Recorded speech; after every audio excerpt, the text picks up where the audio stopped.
이러므로 그리스도 예수의 일로 너희 이방인을 위하여 갇힌 자 된 나 바울이 말하거니와 너희를 위하여 내게 주신 하나님의 그 은혜의 경륜을 너희가 들었을 터이라. 곧 계시로 내게 비밀을 알게 하신 것은 내가 먼저 간단히 기록함과 같으니 그것을 읽으면 내가 그리스도의 비밀을 깨달은 것을 너희가 알 수 있으리라.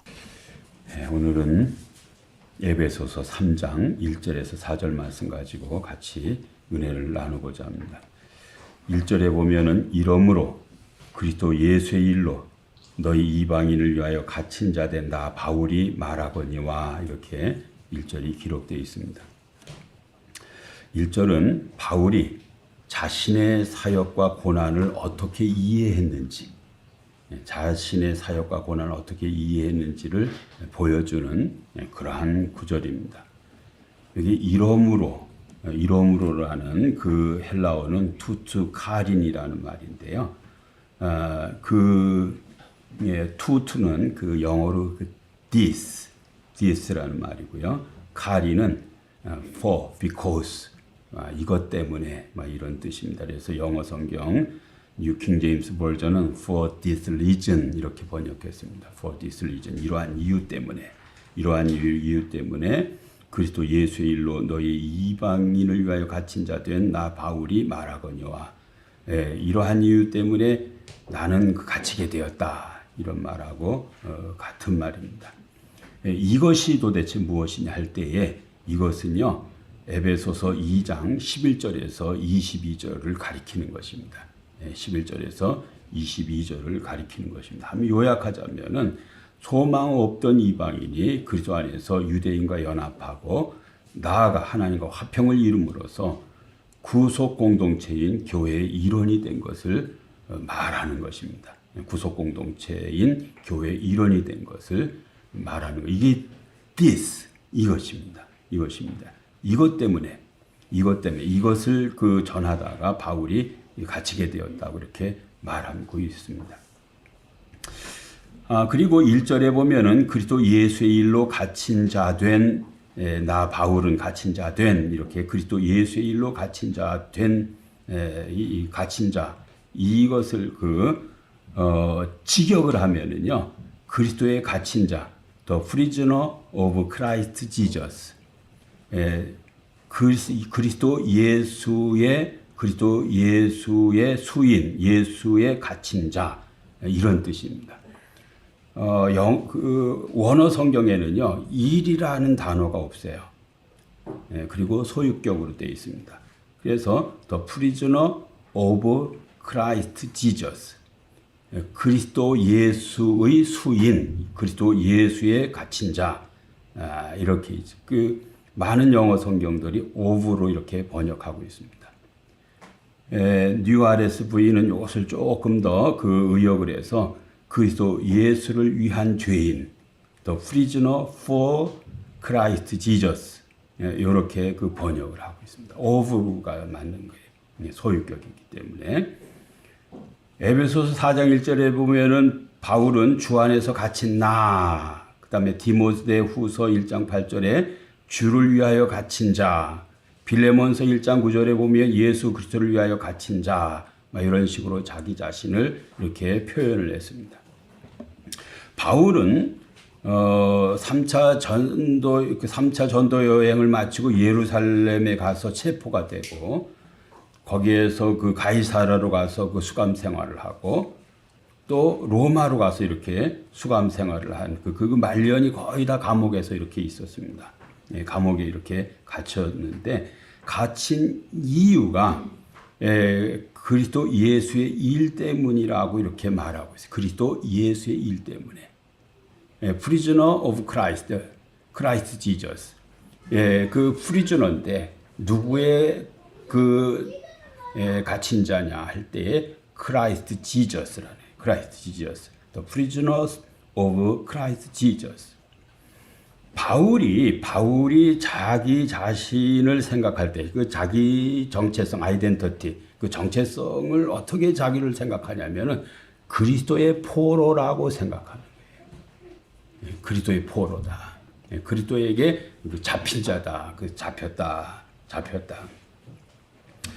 갇힌 자라는 이 단어 속에는 몇 가지 의미가 있습니다. 첫째, 갇힌 자라는 것은요, 그리스도에게 잡힌 결과, 막 이런 뜻입니다.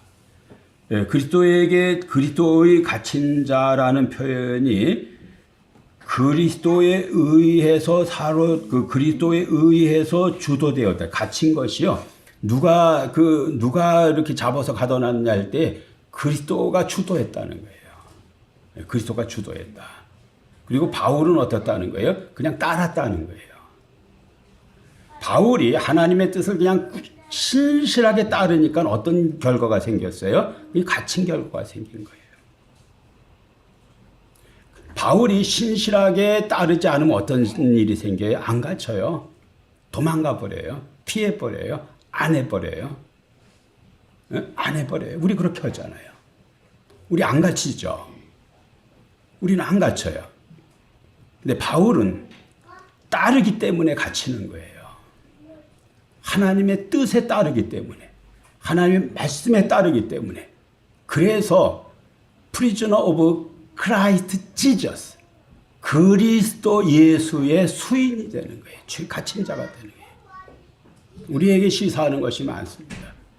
우리가 그리스도를 진심으로 따라서 갇히기도 하고 심지어는 죽기도 하는 이러한 사람이 되기를 주님의 이름으로 축원합니다. 진짜 그렇게 하셔야 돼요. 이리 피하고 저리 피하고 한 번도 갇히지 않고.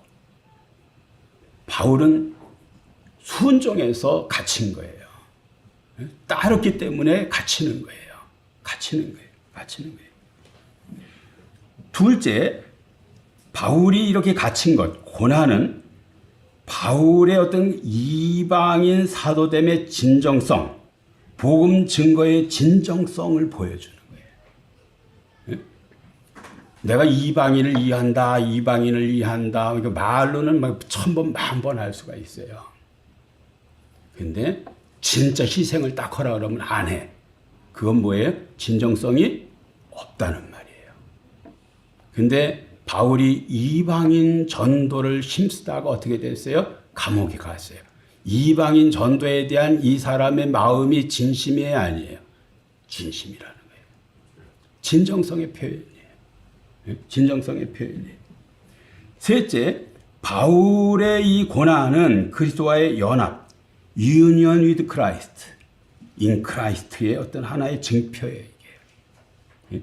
그리스도와 바울이 어떻게 지금 하고 있는 거예요? 연결되어 있는 거예요. 하나가 되어 있는 거예요. 그래서 당하는 거예요. 로마서 8장 17절에 보면은 자녀이면 또한 후사, 곧 하나님의 후사요. 그리스도와 함께한 후사이니. 후사라는 말은 상속자라는 말이에요. 자녀이면 또한 후사, 곧 하나님의 후사요. 그리스도와 함께한 후사이니. 우리가 그와 함께 영광을 받기 위하여 고난도 함께 받아야 될 것이니라. 여러분이 이제 천국에 가잖아요. 딱 남는 게 뭐가 남느냐면요. 그리스도와 관련지어서 손해 본 것만 남아요. 다 그냥 똥과 같이 없어지는 거예요. 근데 여러분이 천국에 남는 게 딱 있어요. 뭐가 남아요? 그리스도와 관련지어 받은 고난, 손해, 희생, 요것만 남아요. 여러분이 이 세상에서 영악스럽게 이리 피하고 저리 피하고 살잖아요. 아무것도 안 남아요. 근데 바울과 같이 고난을, 시련을, 어려움을 당당하게 받아들여요. 이게 하늘엔 별과 같이 빛나버려요. 이것만 남는 거예요. 이것만 남는 거예요. 여러분이 그러한 어떤 영적으로 하늘에 쌓아두는 것이 많은 성도가 되기를 주님의 이름으로 축원합니다. 아멘. 진짜 지혜롭게 살아야 돼. 얼마 후에요? 다 여기 없어질 사람들이에요. 근데 가봤는데 아무것도 없어 내게. 그냥 꽝이야 그냥. 왜 그랬습니까? 다 피해버렸잖아요. 아무런 희생도 안 했잖아요. 근데 희생을 했어요. 내가 어떤 그 심전은 숨겨도 했어요. 그거 남는 거예요. 진짜 그게 남는 거예요. 그래서 하나가 됐다는 표현이에요. 하나가 됐다는. 예? 우리가 그와 함께 영광을 받기 위하여 고난도 함께 받아야 될 것이니라. 내가 하나님의 영광도 받는데 당연히 고난도 받아야지. 이게 그리스도의 어떤 그 고난에 동참하는 거예요. 바울이 갇힌 거예요. 갇힌 거예요. 넷째는요, 바울의 고난은 하나님의 능력을 드러내는 역할을 해요. 하나님 능력을 드러내. 감옥에 갇히죠. 근데 거기서 어떤 일이 일어나요? 빌립보서의 1장 12절에서 14절에 형제들아 내가 당한 일이 도리어 복음 전파에 진전이 된 줄을 너희가 알기를 원하노라. 이러므로 나의 매임이 그리스도 안에서 모든 시위대안과 그 밖의 모든 사람에게 나타났으니 형제 중 다수가 나의 매임으로 말미암아 주 안에서 신뢰함으로 겁없이 하나님의 말씀을 더욱 담대히 전하게 되었느니라 그랬습니다. 우리 생각에는요, 무슨 모든 게 아주 호조건이 되어야 하나님의 역사가 일어나는 줄 알아요. 그렇지 않습니다. 극악한 환경 속에서도 하나님이 역사하십니다. 아멘. 그러면 하나님 위대한 일이 일어납니다. 바울을 가뒀어요. 바울이 거기서 어떤 사람들을 주로 만났어요? 시위대 사람들, 청와대 경호원들을 주로 만난 거예요. 그 사람들한테 뭐 했어요? 복음을 전했어요. 그래서 그 상류층 사람들이 다 예수를 믿게 된 거예요, 로마에. 네? 상류층 사람들이 예수를 믿죠? 그러면은 금방 복음 전파가 됩니다. 우리가 어떤 그 민초, 가난한 사람에게도 복음을 전해야지만요, 바울의 그 선교에 대해서 제가 액치에서 강의를 들었는데, 바울은요, 전략적으로 대도시 가요. 높은 사람 만나요. 응? 난 우리 신학교는요, 늘 섬에 가. 뭐 가난한 사람 찾아가. 나쁜 거 아니에요. 그러나 전략적으로 틀린 거예요. 전략적으로 틀린 거예요. 대도시 가서요, 아주 유력한 사람을 전도해 놓으면은 얼마나 전도가 강하게 어떤 힘있게 일어나는지 몰라요. 그래서 시대 사람들과 그 밖의 모든 사람에게 복음이 전해졌다 그랬어요. 가다 놨더니 거기에서 맘 놓고 전해. 그 한 곳에 앉아서 계속 복음을 전한 거예요. 그리고 감옥에 앉아서도 저렇게 담대하게 복음 전하는 것을 보고, 바울이 그렇게 한 걸 보고 밖에 있는 에베소 성도들이 혹은 빌립보 성도들이 담대함을 얻어가지고, 감옥에서도 저러는데 우리 밖에서는 이게 우리가 너무 나태하게 신앙생활 했구나, 이렇게 생각해가지고 막 힘을 얻어서 전도를 했다는 거예요. 힘을 얻어서 전도를 했다는 거예요. 그 다음에 바울을 그 감옥에 가둬놨죠. 이 어마어마한 일이 일어났습니다. 어떤 일이 일어났습니까? 이 감옥에서요, 바울이 불후의 명작을 썼습니다. 그게 옥중서신이라고 말하는데요. 그게 에베소서, 골로새서, 빌립보서, 빌레몬서 4개의 서신을 썼어요. 제가 지금 에베소서를 하고 있어요. 한 문장 한 문장이요, 예사로운 문장이 한 문장도 없어요. 신이 쓴 것 같다 그래. 신이 쓴 것 같다. 골로새서는 어떻고요? 빌립보서는 어떻고? 예? 어디서 쓴 거 이게요? 감옥에서 쓴 거예요. 감옥에서 쓴 거예요. 우리는요, 고난이 와요. 근데 그 고난을 내가 어떻게 대처하느냐가 진짜 중요한 거예요. 어떤 믿음으로 고난을 내가 만나느냐. 그러면 아무것도 불행한 거 없습니다. 아무것도 불행하지 않아요. 저는 혼자 됐고요. 또 교인도 많지 않아요. 저한테 주어진 시간이 엄청 많은 거예요. 저는 그 초저녁에 한 8시면 잠을 자기 시작을 해요. 그래서 2시, 3시에 일어나요. 일찍 교회 와요. 하루 종일 12시간 이상 공부해요, 제가요. 진짜 종일, 엉덩이가 그저 성행하지 않을 정도로 종일 앉아 공부해요. 이런 기회를 갖는 목사가 있을까요, 없을까요? 없습니다. 제가 어제 김한규 목사님하고 통화를 했는데 그분이 그 설교에 엄청 부담을 느끼시더라고. 일주일에 설교를 수없이 하는데 돌아서면 설교도 난 이해하죠. 난 다 해봤으니까는. 예? 그래서 나이가 드니까 힘들다는 얘기를 자꾸 해요. 근데 나는요 하나도 힘도 안 들어. 난 100번씩은 100번 다 할 수 있을 것 같아요. 잘할 수 있을 것 같아요. 그런 기회 갖는 사람 드물어요. 은총이에요 이건요. 종일 앉아서 성경 보게 하는 하루도 이틀도 아니 몇 년씩이나.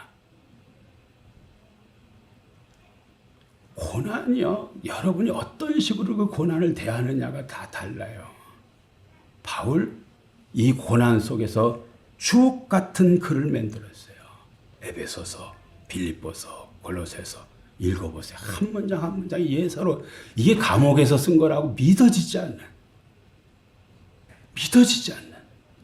그러한 것을 거기서 이렇게 써냈어요. 여러분 당하는 여러 일들을 불평하고 인생이 어떤 내 인생이 이렇게 꼬였냐고 낙담하고 이러지 말고 믿음의 눈으로 바울과 같이 고난을 이용하는 여러분 되시길 바랍니다. 진짜 중요한 거예요. 진짜 중요한 거예요. 그다음에 2절에 보면은 너희를 위하여 내게 주신 하나님의 은혜의 경륜을 너희가 들었을 터이라 그랬습니다. 너희를 위하여 내게 주신 하나님의 그 은혜의 경륜을 너희가 들었을 터이라 그랬습니다.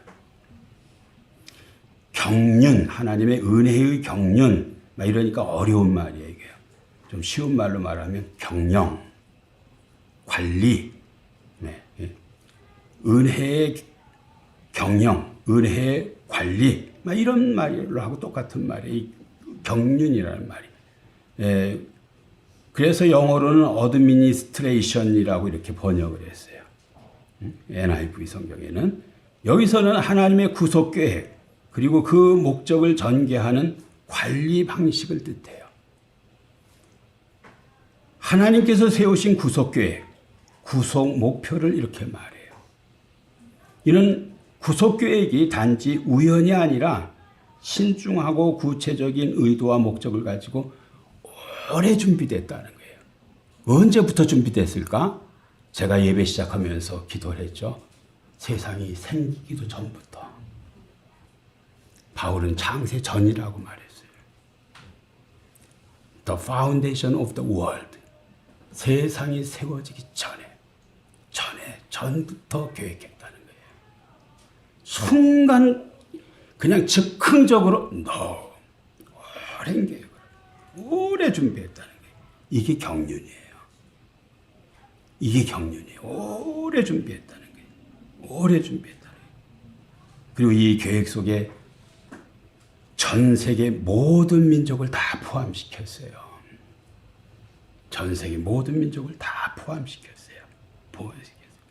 그래서 이것을 2절에서 너희를 위하여 내게 주신 하나님의 그 은혜의 경륜이라 그랬어요. 너희를 위하여 내게 주신 하나님의 그 은혜의 경륜. 이 은혜의 경륜, 은혜 가운데 이거 일어났는데요. 이 경륜 속에 뭐가 또 들어있느냐면요. 바울 같은 사람을 사용한다는 것도 들어있는 거예요.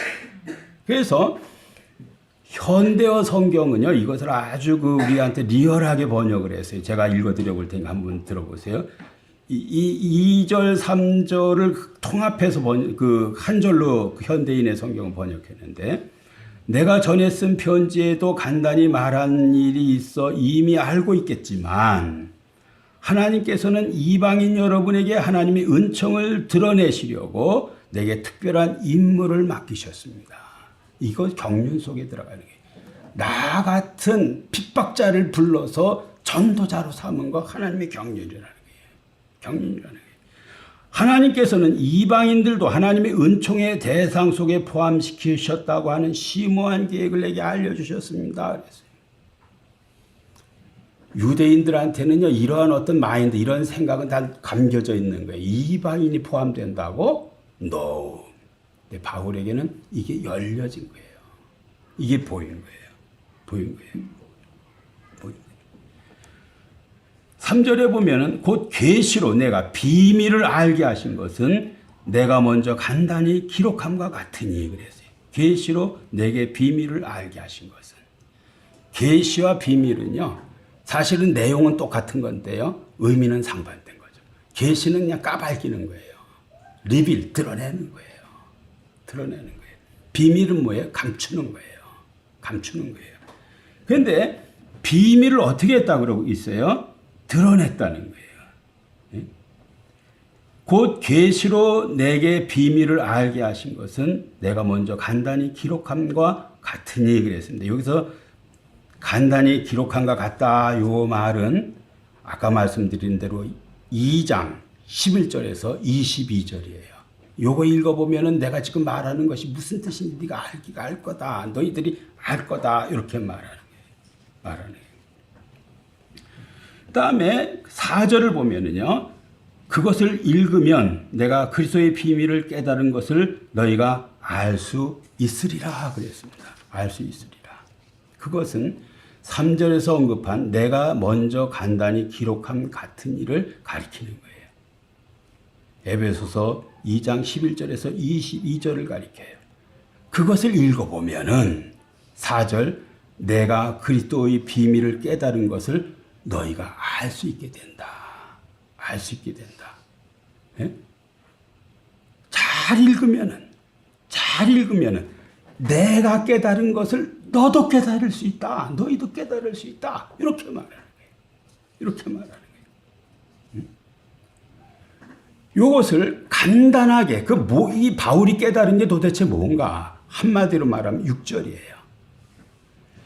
이는 이방인들이 복음으로 말미암아 그리스도 예수 안에서 함께 상속자가 되고 함께 지체가 되고 함께 약속에 참여하는 자가 된다는 요게 바울이 깨달은 거예요. 요걸 깨달은 거예요. 요것을 내가 깨달았는데 너희도 이걸 잘 읽으면 너희도 깨닫게 된다는 거예요. 너희도 깨닫게 된다. 이방인들이 유대인들과 동등하게 상속자가 되어 하나님의 약속을 함께 누리는 존재가 된다는 이러한 말인데요. 이것은요, 그 당시에 보면요, 완전히 그 혁명적 개념이에요. 혁명적 개념. 그 당시 사람 아무도 이렇게 생각하는 사람이 없는데 이것을 하나님이 알려줬다는 거예요, 자기한테. 그래서 깨달았다는 거예요, 자기가. 깨달았다는 거예요.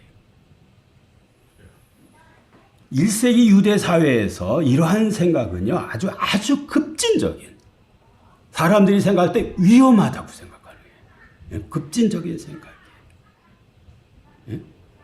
그리고 많은 사람에게 충격을 주는 그러한 말씀이에요.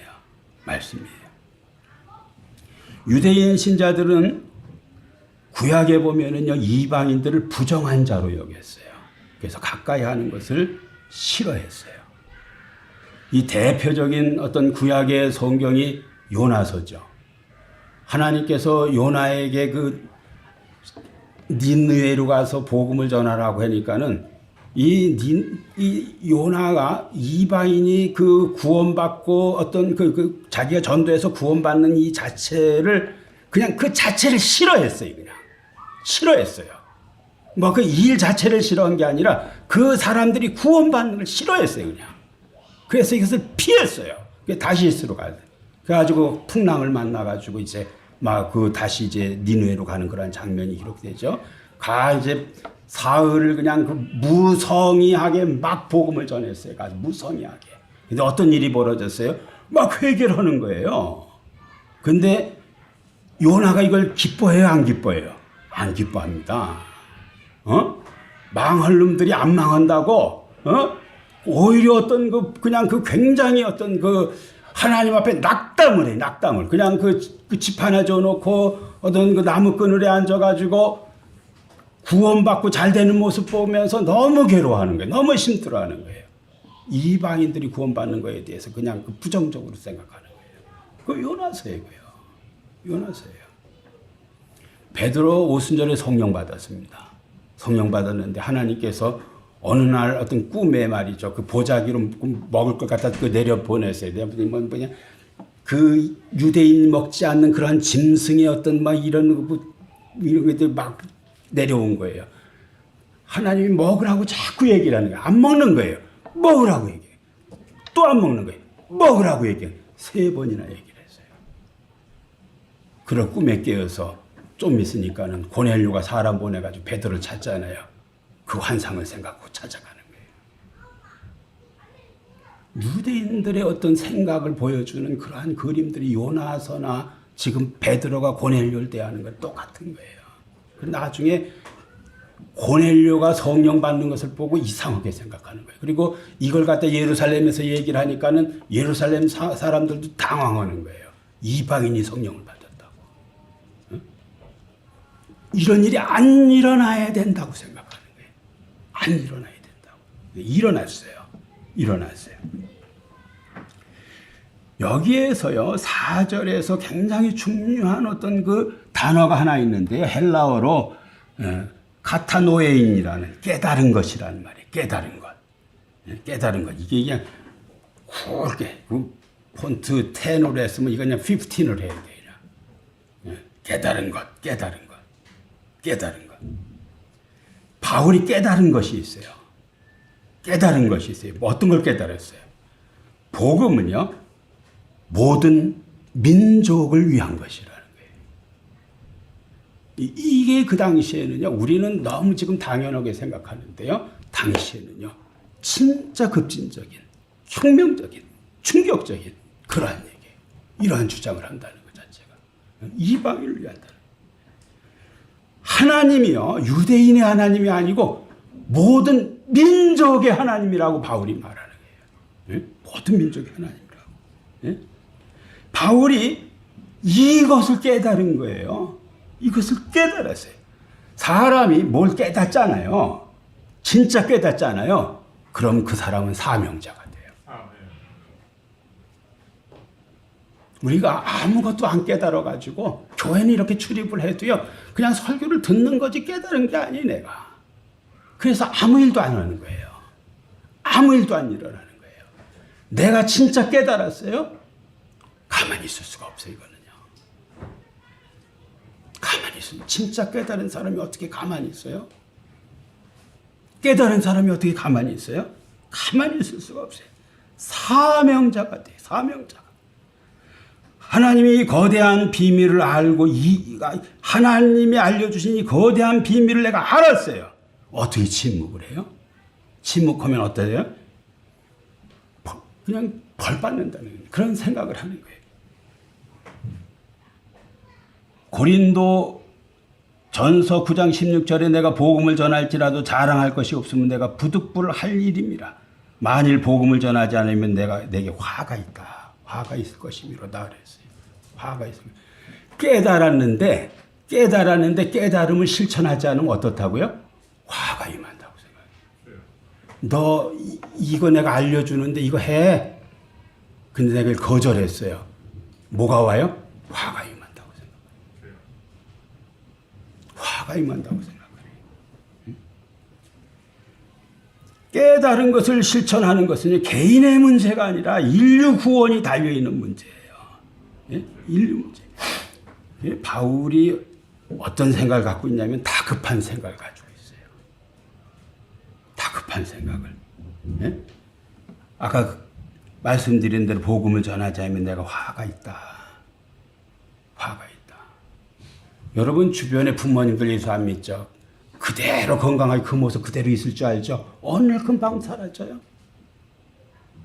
금방 사라져요. 여러분의 어떤 친지, 친척, 친구 다 그 곁에 있어요. 근데 순간 어떤 일로 그냥 없어져 버려요. 다급한 마음이 있어야 돼요. 다급한 마음이 있어야 돼요. 다급한 마음이 있어요. 복음을 전하지 않으면 내게 화가 있다. 이거 바울이 그냥 하는 말 아니에요. 엄청난 비밀을 깨달았기 때문에 무거운 사명감이 생겨서 하는 말이에요. 이게 필요해요, 우리가요. 이게 필요합니다. 예수 그리스도의 비밀은 특정한 민족의 전유물이 아니라 모든 사람이 알아야 할 비밀이라는 거예요. 모든 사람이 알아야 할 비밀. 이 비밀이 드러나면 드러날수록 어떻습니까? 좋은 거예요. 저는 목회자로서 하는 일이 뭡니까? 이 비밀을 자꾸 드러내는 거예요. 자꾸 드러내는 드러낸 거예요. 이렇게 웅장한 것이다. 이렇게 어떤 그 영광스러운 것이다. 이렇게 복된 것이다. 이 비밀을 자꾸 드러내는 거예요. 드러내는 거예요. 여러분이 예배에 참석해서 말씀을 들었어요. 세상에 가서 어떻게 하셔야 돼요? 이 비밀을 드러내셔야 돼요. 이 비밀을 드러내셔야 돼요. 드러내셔야 돼요. 모든 사람이 알게 되어야 할, 알아야 할 비밀이다, 이것은. 예? 바울의 이 깨달음이 열방으로 복음이 퍼져나게 해서요, 결국 우리에게까지 이른 거예요. 바울이 유대교인들 같이 진에만 이렇게 하고 있었으면은요, 우리는 절대 예수를 믿을 수가 없어요. 근데 바울의 깨달음 때문에 우리가 구원을 받았어요. 바울의 깨달음 때문에. 우리가 바울의 깨달음의 혜택을 받고 있는 거예요. 누리고 있는 거예요. 우리가 예수 믿고 어떤 그 복을 누리잖아요. 예수 믿고 은혜를 어떤 경험하잖아요. 이거 어디서 시작한 거예요? 바울의 깨달음에서 시작한 거예요. 내가 깨달았다는 게 깨달았다. 그리고 내가 깨달은 것을 내가 잘 읽어보면 너희도 깨닫게 된다. 너희도 깨닫게 된다. 깨달은 사람은 사명을 갖게 된다. 사명을 갖게 된다. 사명 갖게 된다. 사명 가져야 된다. 우리 인생이라는 거 별거 없습니다. 진짜 깨달음을 행할 때 진짜 그 사람이 복된 거예요. 아멘. 깨달음이 없는 사람이 그 금수 같은 거예요, 그거요. 뭘 해도 다 먹고 살아요. 나는 그 옛날에는 그런 게 없었는데 요즘은 막 그 식당에 가면 그 일하는 분들 계시면 참 위대해 보이고 진짜 대단해 보이고 막 그렇게 보여요. 다 먹고 살아요, 어떻게든지. 근데 진짜 중요한 것은 깨달음을 실천하고 먹고 살아야 돼요. 깨달음을 실천하셔야 돼요. 깨닫는 게 있어야 돼요. 깨닫는 게 있어야 돼요. 깨닫는 게 있어야 돼요. 깨닫는 게 있어요.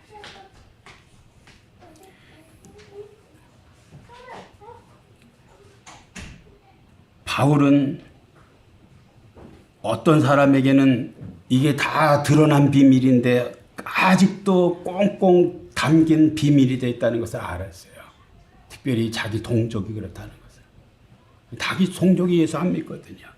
그래서 로마서 9장 1절에서 3절에 보면은 내가 그리스도 안에서 참말을 하고 거짓말을 아니하노라. 나에게 큰 근심이 있는 것과 마음에 그치지 않는 고통이 있는 것을 내 양심이 성령 안에서 나와 더불어 증언하노니 2절 1절에 포함 3절 나의 형제고 권력의 친척을 위하여 내 자신이 저주를 받아 그리스도에게 끊어질지라도 원하는 바로다 그랬습니다. 자기 동족이 예수를 안 받아들이는 모습을 보고요. 바울이 큰 근심이 생겼다 그러고요. 그치지 않은 고통이 있다고 말했어요. 고통이 있다. 그 동족이 예수를 배척하는 걸 보고요. 그런 고통이 있다고 말했어요. 그리고 내가 저주를 받아서 그리스도에게 끊겨도 동족이 구원을 받으면 난 그거 택하겠다 그랬어요. 그거 택하겠다. 그걸 택하겠다는 게. 그걸 택하겠다. 이 사람 진짜 복음을 전하는 사람이 아니에요. 그 진정성이 있는 게 진정성이. 우리는 이 진정성이 없어요. 모든 게 제일 중요한 게요. 뭐 설교 다 마찬가지입니다. 진정성 문제예요. 신앙생활 진정성의 문제예요. 진짜 그렇게 하느냐. 그 하나님의 말씀과 내가 하나가 돼 있느냐. 하나가 돼 있느냐. 진정성의 문제예요. 진정성의. 지금은 그리스도의 비밀이 열리고 빛이 드러나서 감출 길이 없는 때예요. 이게 막 드러난 때예요. 막 드러난 때예요. 복음이 비밀이 막 드러난 때. 내가 지금 막 폭로하잖아요. 하나님의 비밀이 이렇게 좋은 거라고. 막 그냥 그 많은 방송에서 복음을 얘기하잖아요. 막 얘기하잖아요. 누구라도 진짜 내가 은혜를 좀 받아봤으면 좋겠다 하면은요. 지금 은혜를 경험할 수 있는 때예요. 여러분들이 여러분의 어떤 그 뭐 인생살 가지고 고민 많이 하고 막 어떻게 할까 저기 그냥 다 고민 딱 내려놓고요. 기도원을 일주일에 한번 갔다 오세요. 그러면 하나님 어떤 은혜를 주시는가? 이 고민 저 고민 이 생각 저 생각 다 내려놓고 한 40일 집중 기도를 한번 해보세요. 하나님 은혜를 주시나 안 주시나? 지금은요. 이게 열려있는 때예요. 은혜가 막 열려있는 때고 구원이 열려있는 때고 계시가 열려있는 때고 열려있는 때예요. 여러분이 은혜를 구하면은요. 하나님 그걸 주시는 때예요. 주시는 때 이걸 받으셔야 돼요. 응? 평생 인간적인 생각만 하고 살아. 평생 계산만 하고 살아. 믿음으로 절대 하지 않아요. 그런 것을 버리셔야 돼요. 내가 그냥 이제 하나님이 하라는 대로 제가 하겠습니다 하고 그냥 한번 매달리세요. 한번. 하나님이 하라는 대로 내가 하겠습니다. 그럼 하나님 어떻게 하시는지 한번 보세요. 한번. 보세요. 진짜 하나님의 작품을 만들어 놓으실 거예요. 하나님 위대한 작품을 만들어 놓으실 거예요. 정말 멋있게 만들어 놓을 거예요. 여러분 하세요. 한번 여러분의 생각대로 방법대로 계산대로 아무것도 안 일어나는 게 아니라 저주가 임한다니까. 수십 년을 듣고 순종 안 하면은요, 그때부터 오는 게 하나님의 진노가 막 오기 시작해요. 어떻게 듣고 그렇게 안 하느냐? 그건 누구예요? 유대인들이. 그 이사야, 예레미야, 뭐 이 사람들이 뭔 얘기를 하는 게 듣고도 네가 안 했다는 거 아니에요. 극상품 포도나무를 심었는데 너희가 한 게 뭐냐면 들포도를 맺혔다는 거예요. 이런 얘기를, 이런 기적을, 딴 사람한테 했으면 그 사람 다 회개하고 진짜 멋있는 사람 될 텐데 그 많은 얘기를 해줬는데 아무런 변화가 없었다. 책망받는 거예요. 지금은 계시가 열려있는 때예요. 은혜를 구해보세요. 은혜가 오게 돼 있어요. 은혜 옵니다. 은혜 옵니다. 은혜 오게 돼 있어요.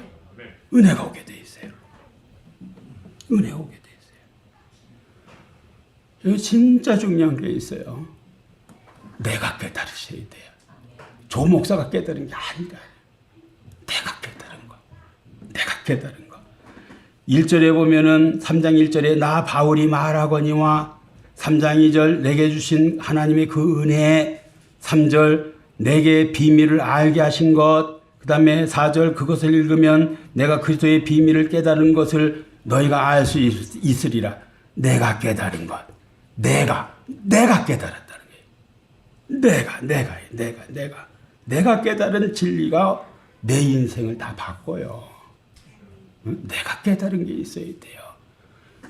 매일 목사 얘기만 듣고 여러분이 뭐 목사 얘기를 들었든 여러분이 성경을 읽었든 어느 집회를 갔든 여러분이 깨달은 것이 있어야 돼요.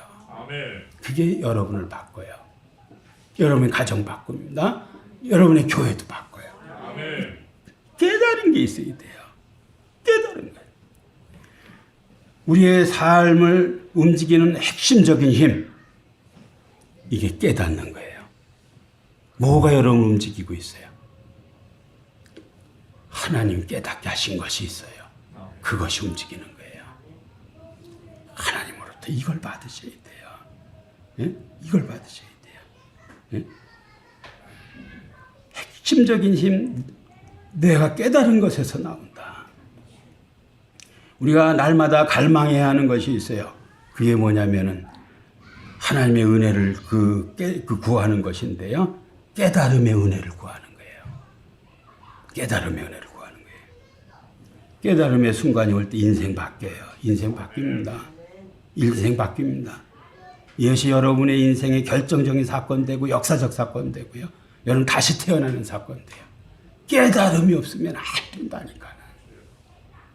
그래서 여기 성경 왜 읽어요? 깨달으려고. 왜 하나님 말씀 들어요? 깨달으려고. 깨달으셔야 돼요. 깨달으셔야 돼요. 마틴 루터는 로마서 1장 17절을 읽다 크게 깨달았어요.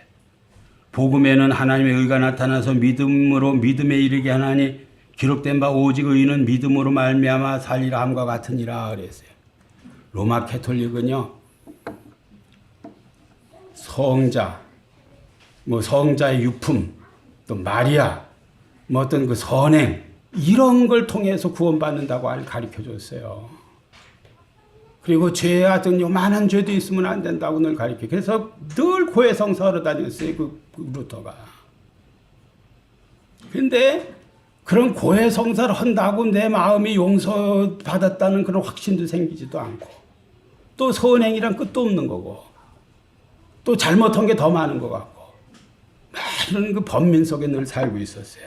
근데 이 구절을 읽다가 이게 구원이구나는 걸 알게 됐어요. 뭐예요? 의인은 믿음으로 산다. 우리 구원 믿음으로 얻는다. 이걸 깨달았어요. 깨우침이 생겼어요. 어떤 일을 했어요, 루터가? 아주 어떤 그 진짜 젊은 그냥 한 어떤 그 사제에 불과한 그런 루터였는데요. 당시 로마 캐톨릭은요, 유럽 전체를 장악하는 거대한 권력 집단이에요. 이 권력 집단과 싸우기로 결심했어요. 그리고 싸워서 이겼어요. 뭐가 만든 거예요? 깨달음이 만든 거예요. 깨닫게 한 것이. 깨닫게 한 것이 세계를 다 뒤집어 놨어요. 제가 깨닫고 여러분이 깨닫고 깨닫는 것이 세상을 다 바꿉니다. 다 바꿔요.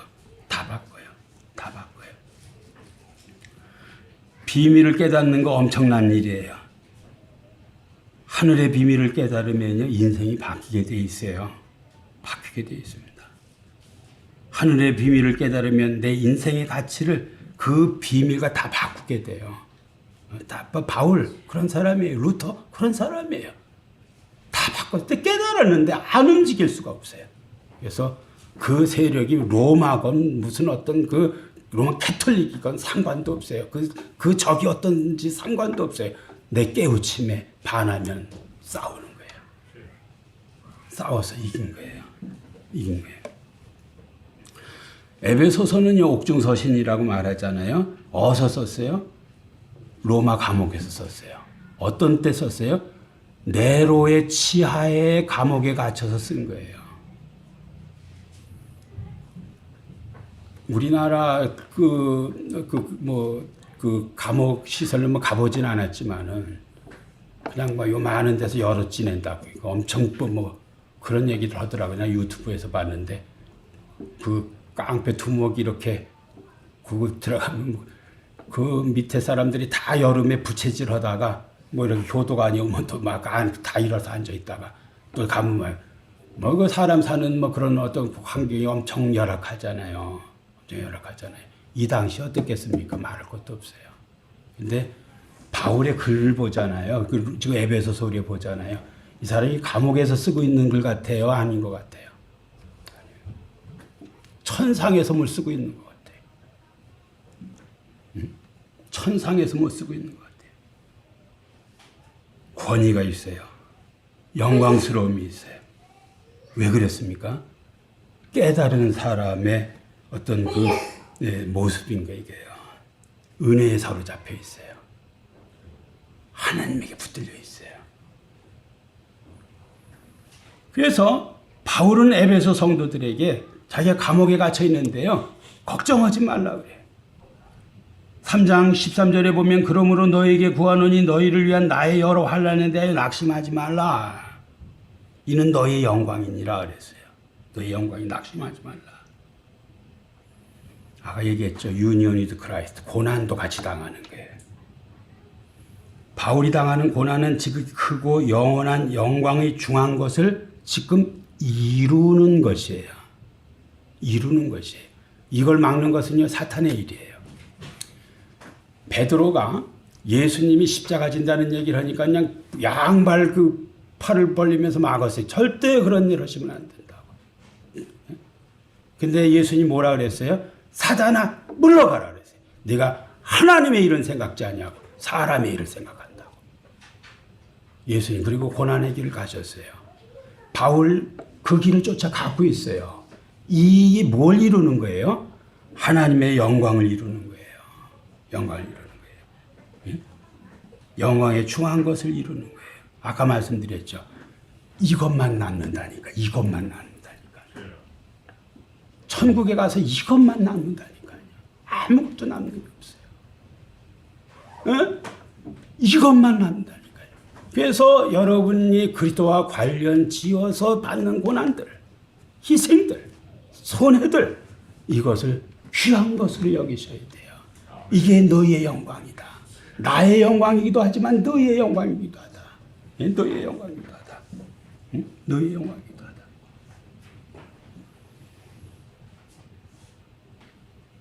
바울은 로마의 죄수로 잡혀 있지만요, 그리스도의 종으로 잡혀 있는 거예요.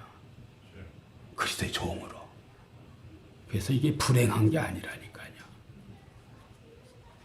저는 엄청난 하나님의 위로가 있었으리라고 믿어요.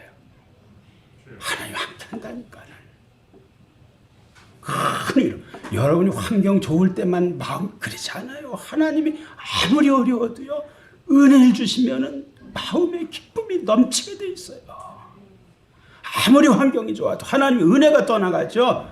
자살한다니까는. 우울해서 자살한다니까는. 아무리 어려워도요, 하나님의 위로가 있으면 살게 돼요. 우리가 감옥에 있어도요, 어떤 어려움이 있어도 하나님이 함께 하시면 살게 된다니까요. 살게 된다니까요.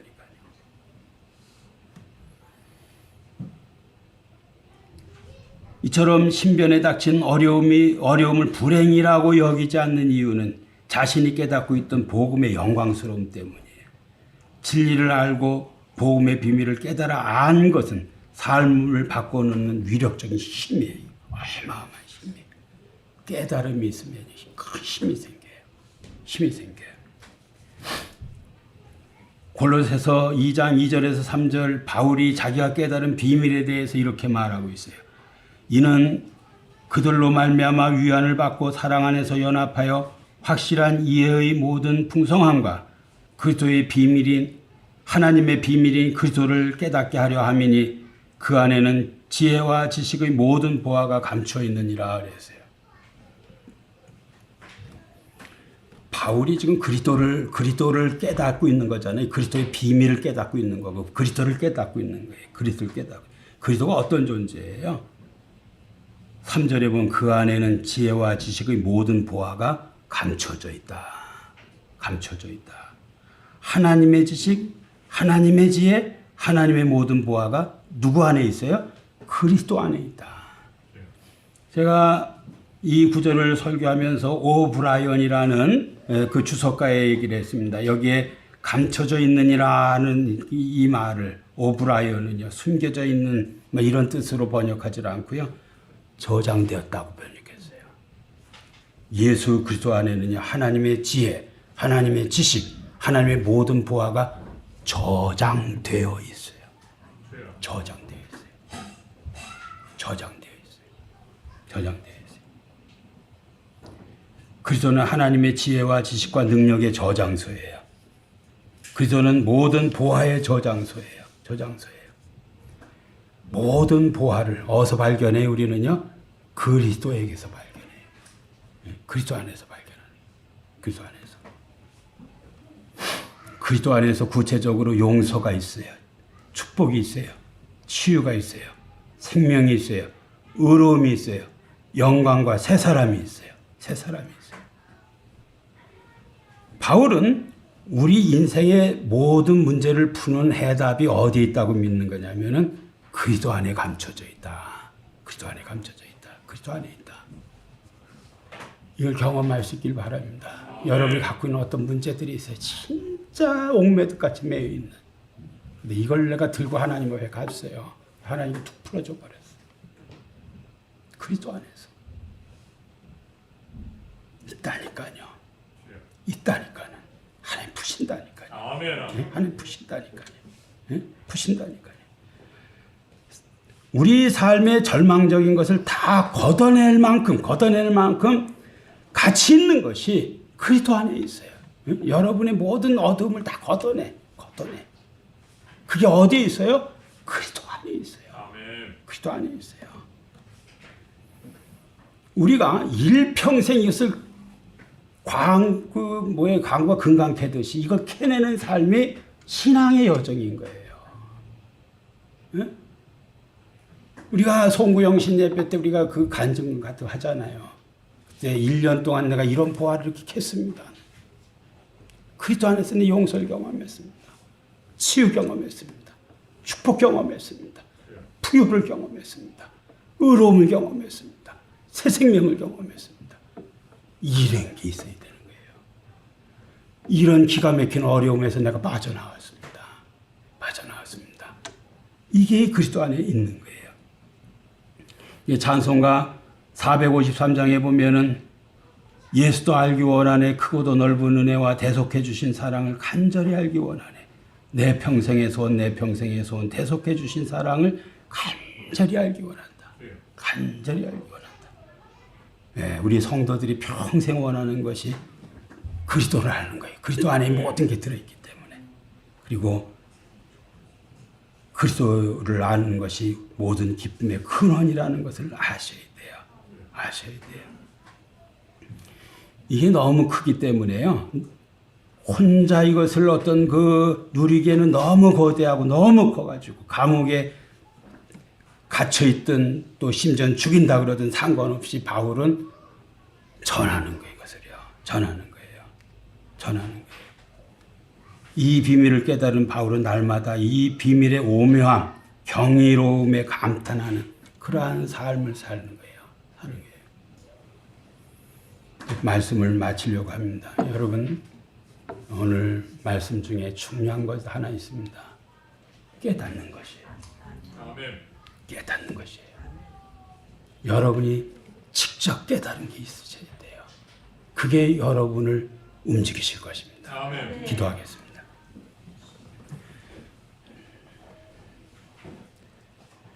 하나님 아버지, 우리가 긴 인생 여정을 살아오면서도 바울 사도와 같이 이렇게 아버지 하나님 충격적으로 아버지 하나님 깨달은 것이 없어서 무의미한 아버지 하나님 나날들을 많이 보냈습니다. 하나님 용서하여 주시기를 원하오며 정말 하나님 음성 듣게 하여 주시고 말씀 가까이 해서 하나님의 아버지 하나님의 뜻을 잘 깨닫게 하여 주시고 그 깨달은 아버지 하나님의 참 지혜를 가지고 지식을 가지고 생각을 가지고 남은 생애는 아버지 하나님의 정말 후회가 없는 남은 생애를 살 수 있도록 인도하여 주시옵소서. 감사드리며 예수님의 이름으로 기도하옵나이다. 아멘.